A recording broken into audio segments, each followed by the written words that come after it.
প্রত্যেকটা পরীক্ষায় কিন্তু প্রিভিয়াস ইয়ারের প্রশ্ন সলভ করতে হয়, যাতে কীরকম টাইপের কোশ্চেন আসে সেগুলো জানার জন্য। তো আমি কিন্তু অলরেডি 26টা শিফটের যে প্রশ্ন এসেছিলো এসএসসি এমটিএসের জিকে, সেগুলো কিন্তু আমি কম্পাইল করে দিয়েছি এই ফাইলটাতে। ঠিক আছে, যারা সংগ্রহ করতে চাইছো তারা অবশ্যই সংগ্রহ করে নিতে পারো পিডিএফটি। আর আগের ক্লাসগুলো যারা দেখোনি অবশ্যই দেখে নেবে, আগে কিন্তু 3টে ক্লাস করানো হয়ে গেছে। ঠিক আছে, তো অলরেডি 69 অর্থাৎ 69টা প্রশ্ন করানো হয়ে গেছে, আজকে কিন্তু 70টার থেকে হবে। ঠিক আছে, চলো তবে প্রথম প্রশ্নটা কি আছে দেখে নেওয়া যাক।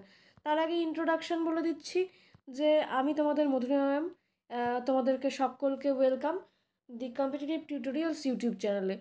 তো যারা নতুন অবশ্যই চ্যানেলটাকে সাবস্ক্রাইব করে দিও, বন্ধুদের সাথে শেয়ার করে দিও, যাতে তোমাদের জন্য ক্লাসেস নিয়ে আসতে পারি।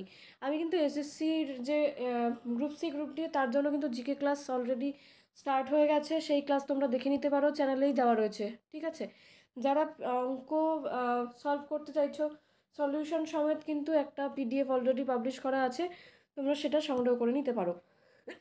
সরি, চলো আজকের ক্লাসটা কি আছে। প্রথম প্রশ্নটা দেখো, 2011 সালে ভারতের আদমশুমারির অনুযায়ী সর্বোচ্চ সাক্ষরতার হার করা রাজ্য এবং কেন্দ্রশাসিত অঞ্চলগুলি কোনটি? তো সেটা হয়ে যাবে কেরালা এবং লাক্ষাদ্বীপ। এই দুটো কিন্তু রিসেন্ট, মানে 2011 যে সেন্সাস সেই অনুযায়ী এই ডেটাটা। ঠিক আছে, নেক্সট দেখো কি আছে। পূর্ব ভারতের ছড়িয়ে ছিটিয়ে থাকা বেশ কয়েকটি উপজাতি সম্প্রদায়ের কাছে শাল গাছ একটা গুরুত্বপূর্ণ তাৎপর্য। উদাহরণস্বরূপ শাল গাছের সম্মানে দেশ উৎসব পালিত হয়, এটা হচ্ছে সারহুল হয়ে যাবে অ্যান্সার। নেক্সট দেখো, গেটো সোরা এরিনা জুনিয়র ছেলেদের মধ্যে যে আন্তর্জাতিক ব্যাডমিন্টন চ্যাম্পিয়নশিপ জিতেছিল তিনি কোন রাজ্যের? হয়ে যাবে অরুণাচল প্রদেশ। নেক্সট আছে দেখো, গজল রাজা কাকে বলা হয়, কোন সঙ্গীতজ্ঞকে বলা হয়? তো এটা উত্তরটা হয়ে যাবে জগজিৎ সিং। ঠিক আছে, নেক্সট প্রশ্নে চলে যাচ্ছি। দেখো, 1929 সালে 8ই এপ্রিল নিম্নলিখিত কোন বিপ্লবীদের মধ্যে আইনসভার বোমা নিক্ষেপ করা হয়েছিল? এটা হয়ে যাবে ভগৎ সিং এবং বটুকেশ্বর দত্ত। পরের প্রশ্নটা কি আছে দেখো, নিচের ছৌ নৃত্যশিল্পীদের মধ্যে কোনটি সঙ্গীত একাডেমি পুরস্কার পেয়েছিল 2011 সালে? এটা কিন্তু 2011 সালে পেলেও তিনি কিন্তু হাতে পেয়েছিলেন, প্রদত্ত হয়েছিল 2023 সালে। তিনি হলেন ভুবন কুমার। নেক্সট প্রশ্নে চলে যাচ্ছি, গোয়া এবং নোয়ামুন্ডি খনি ভারতে কোন রাজ্যে অবস্থিত? এটা হয়ে যাবে ঝাড়খণ্ড। তারপরের কোশ্চেন দেখো কি আছে, একটি অর্থ বছর কি? একটি অর্থ বছর হচ্ছে সরকারি যে আর্থিক প্রতিবেদনের সময়কাল প্রতিনিধিত্ব করে এমন একটি বছর।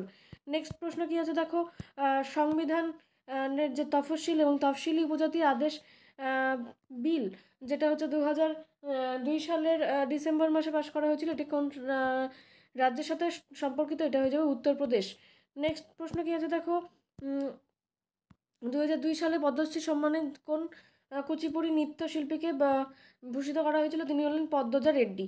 নেক্সট দেখো কি আছে, 80 নম্বর প্রশ্ন, হিন্দু ড্যাশ মাসের পূর্ণিমা তিথিতে বুদ্ধ পূর্ণিমা পালিত হয়? এটা হয়ে যাবে বৈশাখ। কোনটি আফগানিস্তানের সরকারি ভাষা? এটা হয়ে যাবে দারি। নেক্সট প্রশ্ন কি আছে দেখো, 1929 সালের মন্দির প্রবেশ আন্দোলন শুরু করেছিল কে? এটা হয়ে যাবে ভীমরাও আম্বেদকর, অর্থাৎ ভীমরাও রামজি আম্বেদকর। তারপরের প্রশ্ন আছে দেখো, গোবিন্দসাগর বা ভাকরা নাঙ্গাল প্রকল্প কোন রাজ্যে অবস্থিত? হিমাচল প্রদেশ হয়ে যাবে উত্তর। নেক্সট প্রশ্ন, আরও কিছু প্রশ্ন দেখে নিচ্ছি আজকে। সেটা হচ্ছে পণ্ডিত রবিশঙ্কর কোন যন্ত্রের সাথে যুক্ত? বা এইভাবে প্রশ্ন আসতে পারে যে রবিশঙ্কর কোন বাদ্যযন্ত্র বাজানোর জন্য বিশ্বব্যাপী খ্যাত? তিনি, সেটা হচ্ছে সেতার। নেক্সট প্রশ্ন কি আছে দেখো, আরব সাগর কোন মহাসাগরের প্রসারিত অংশ? এটা উত্তর হয়ে যাবে উত্তর ভারত মহাসাগর। ঠিক আছে, নেক্সট প্রশ্ন চলে যাচ্ছে দেখো, ভারতের ক্ষুদ্র ঋণ প্রতিষ্ঠান বা এমএফআই একটি মাত্রা যার নিচে মানে কোনটি রয়েছে? তো সেটা হচ্ছে গ্রামীণ এলাকার প্রচার। ঠিক আছে, নেক্সট, শম্ভু মহারাজ কোন কত্থক ঘরানার সাথে যুক্ত? এটা হচ্ছে লখনৌ ঘরানা। নেক্সট হচ্ছে বৌদ্ধ যুগের প্রাচীনতম স্তূপের নাম কি? এটা হচ্ছে স্বাতী স্তূপ। তারপরের প্রশ্ন আছে দেখো, ভারতের সংসদের উভয় কক্ষের নির্বাচন পরিচালনা কে করেন? এটা হয়ে যাবে নির্বাচন কমিশনার। তৃতীয় পানিপথের যুদ্ধ কত সালে হয়েছিল? এটা হয়ে যাবে 1761 সালে। তো আজকে এই কয়েকটা কোশ্চেনই ছিল, নেক্সট ক্লাসে আমরা কিন্তু 91 থেকে দেখব। Thanks for watching and all the best for your upcoming exams.